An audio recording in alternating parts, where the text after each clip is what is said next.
Hello friends, मी स्नेहा स्वागत करते तुमचं आपल्या आजच्या नवीन एका व्हिडिओमध्ये।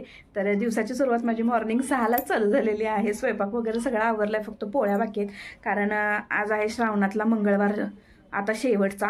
तर आमच्या इकडे ना कोल्हापुरात म्हणजे आमच्या घरी पद्धत आहे आणि आमच्या जवळपासचे पण लोक जे काही आपले ग्रामदैवत आहेत तर तिथे नैवेद्य वगैरे देतात पुरणपोळीचा, कोण दहीभात देतं ज्याच्या त्याच्या इच्छेनुसार। तर मी पण आज पुरणपोळीचा घाट घातलेला आहे। तर इथे माझं नैवेद्य वगैरे सगळा बनवून तयार होता। तर नैवेद्य मांडणी बघू शकता कशा पद्धतीने पांढरं कापड एक हांतरलेलं आहे मोठं, आणि त्याच्यावर सगळे नैवेद्य 9 नैवेद्य दरवर्षी लागतात। तर 9 नैवेद्य असं काढून घेतलेलं आहे, ज्याच्यामध्ये पोळीवर दही भात, कांद्याची पात, लिंबू, केळ, 1 रुपये दक्षिणा, भाजी, बटाटे भाजी केली होती अशा पद्धतीने, आणि आल्याचा तुकडा अशा पद्धतीने नैवेद्य सगळा भरला जातो। त्याला हळदी कुंकू वगैरे लावलं जातं आणि त्यानंतर मग सगळ्या देवांना पोच केल्यानंतर शेवट गाईला सुद्धा नैवेद्य दिला जातो। तर गाईसाठी सुद्धा छोटीशी पोळी वगैरे केलेली होती। सो फ्रेंड्स, आता आमचं आवरलंय। आता दुपारचे वाजलेले आहेत 1:15 आणि नैवेद्य वगैरे सगळा भरलेला आहे, त्या ह्या बुट्टीमध्ये भरलेला आहे। तर नैवेद्य वगैरे सगळा भरून घेतलाय, जिकडं तिकडं द्यायचं आहे ते। आणि आता आम्ही रेडी होतलोय, तर साडी घातली। तर बुट्टीमध्ये नैवेद्य वगैरे सगळा पॅक केला, कॅरी बॅगमध्ये अथर्वच्या पॅन्टा आणि त्यानंतर कापूर काड्यापेटी वगैरे सोबत घेतलेली होती। तर बाहेर पडते वेळीच खूप मोठा पाऊस चालू झाला आणि त्यामुळे मग यांना म्हणलं गल्लीमध्येच गाडी आणा, कारण यांनी खाली स्टॉपवर गाडी लावलेली होती आणि तिथेपर्यंत चालत जाणं शक्य नव्हतं, कारण पाऊसच इतका मोठा होता की त्यामुळे म्हणलं इथं जवळच आण।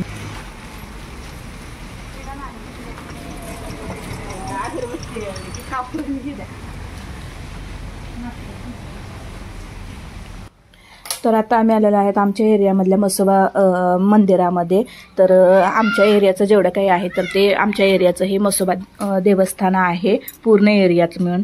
तर तिथं पहिला नैवेद्य देण्यासाठी आलो, तर पावसामुळे नैवेद्यसुद्धा खराबच होत होते, तिथे ठेवण्यासाठी काहीच नव्हतं। पण आधी कोणीतरी नैवेद्य ठेवलेला होता म्हणून मग त्याच्याच वरती आमचा पण नैवेद्य वगैरे ठेवला, कापूर वगैरे लावलं, नमस्कार केला आणि तिथून मग तर आत्ता जिथे जात आहे ते मंदिर आहे मरगाई देवीचं। तर मरगाई देवीच्या इथं नैवेद्य घेऊन जात आहे। तर इथे नैवेद्य देऊन पुढे मग खाली त्र्यंबोली देवीला जाणार आहे। तर तुम्ही सुद्धा दर्शन घ्या। तर बघू शकताय गर्दी नैवेद्य देण्यासाठी किती आहे। तर कोल्हापुरातले जवळपास लोक, भरपूर अशी लोक नैवेद्य हा पोच करतातच दर मंगळवार आणि शुक्रवार श्रावण महिन्यातले। तर घ्या दर्शन तुम्ही सुद्धा।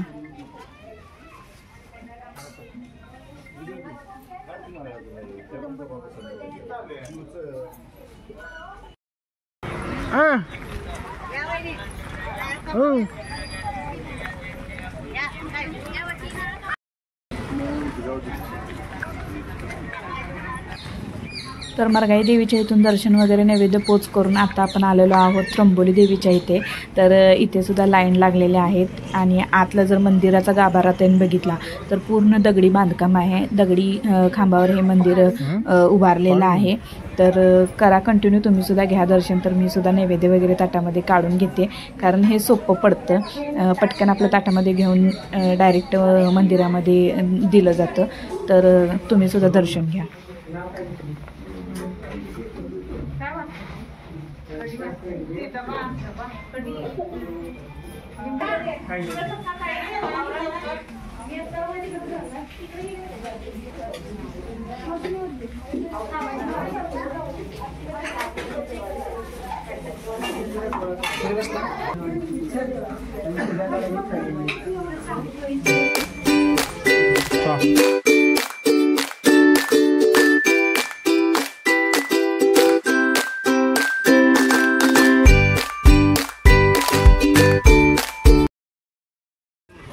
तर आता आलेलो आहोत आपण कोल्हापुरातल्या बऱ्याचशा लोकांना माहीत असेल की ओढ्यावरील रेणुका मंदिर। तर तिथे आलेलो आहोत।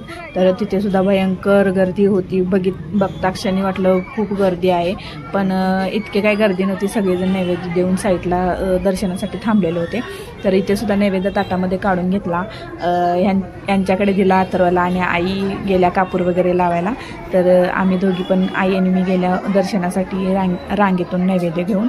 तर तुम्ही सुद्धा आई रेणुकाचं दर्शन घेऊ शकता।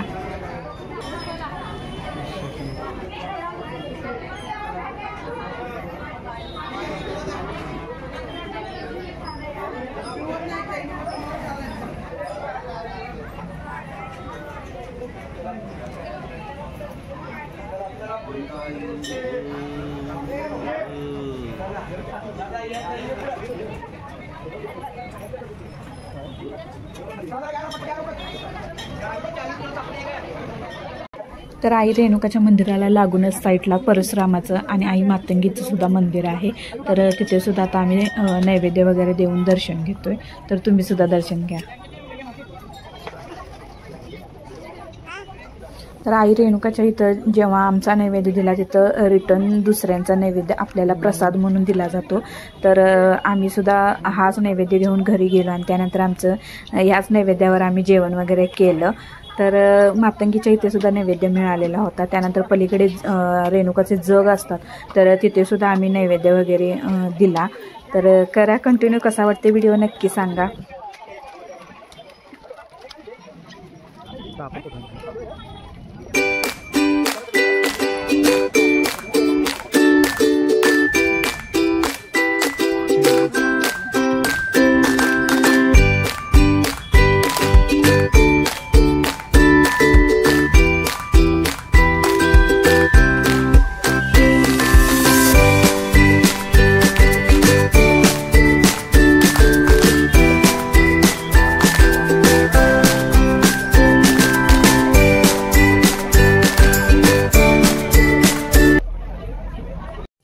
तर शेवट आईने गाईला निवेद्य देऊन आमचं नैवेद्य वगैरे देऊन सगळं झालं. शेवट गाईला वगैरे नैवेद्य पोच केला. तर गाईचा आजचा व्हिडिओ कसा वाटला नक्की सांगा. आवडला तर लाईक शेअर आणि सबस्क्राईब करा. तर चला बाय बाय.